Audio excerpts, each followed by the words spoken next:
ବ୍ରହ୍ମପୁର ଆସିଥିଲି କ'ଣ ପାଇଁ ମୋ ସାଙ୍ଗର ଜ୍ଞାନଦୀପ କଲେଜ ଅଛି ତା କଲେଜରେ କାଲି ଫଙ୍କସନ୍ ଥିଲା ତା କଲେଜରେ ଫଙ୍କସନ୍ କଲି ବହୁତ ବଢ଼ିଆ ଫଙ୍କସନ୍ ହେଲା ତାପରେ ଆସିଲି ଆଉ ଜଣେ ସାଙ୍ଗ ସେ ମଧ୍ୟ ସେଇ କଲେଜରେ ଲେକ୍ଚରର ଅଛି ଆଗରୁ ବ୍ୟାଙ୍କରେ ଚାକିରି କରିଥିଲା ତା ପୂର୍ବରୁ ଲେକ୍ଚରର ଥିଲା ସେ ମଧ୍ୟ ତା କଲେଜରେ ମଧ୍ୟ ଲେକ୍ଚରର ଅଛି ଜ୍ୟୋତିନଗରରେ ସେ ରହିଛି ରହିଲା ପରେ ଆଜି ସକାଳୁ ସକାଳୁ ଜଳଖିଆ ଆସିଛି କାଲି ଆପଣ ବିଶ୍ୱାସ କରିବେନି ସେଠି ହେଇଥିଲା କଙ୍କଡ଼ା ତା ସାଙ୍ଗ କଲେଜରେ କଙ୍କଡ଼ା ଚିଙ୍ଗୁଡ଼ି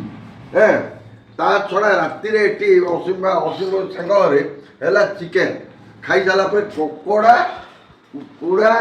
ଆଉ ଚିଙ୍ଗୁଡ଼ି ଖାଇ ଦେଇଥିଲି ଆଜି ସକାଳୁ ସକାଳୁ ବ୍ରହ୍ମପୁର ଜଳଖିଆ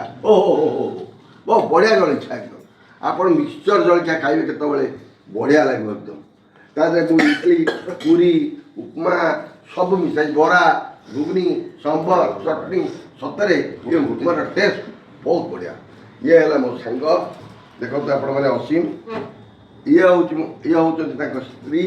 ମାନେ ମୋ ଭାଉଜ ହେଲା ସାଙ୍ଗକୁ ଆମେ ଭାଉଜ ସ୍ତ୍ରୀ ହେଲେ ବି ଆମେ ତା ଭାଉଜ ବୋଲି ଡାକୁ ଏଠି ଇଏ ହେଲେ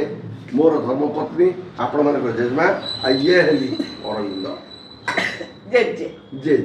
ଯେହେତୁ ଜେଜେଙ୍କର ଏଟା ପ୍ରିୟ ଖାଦ୍ୟ ତାଙ୍କ ସାଙ୍ଗ ରହିପାରିଲେନି ଧରିକି ପଳେଇ ଆଇଲେ ସାଙ୍ଗ ପାଇଁକି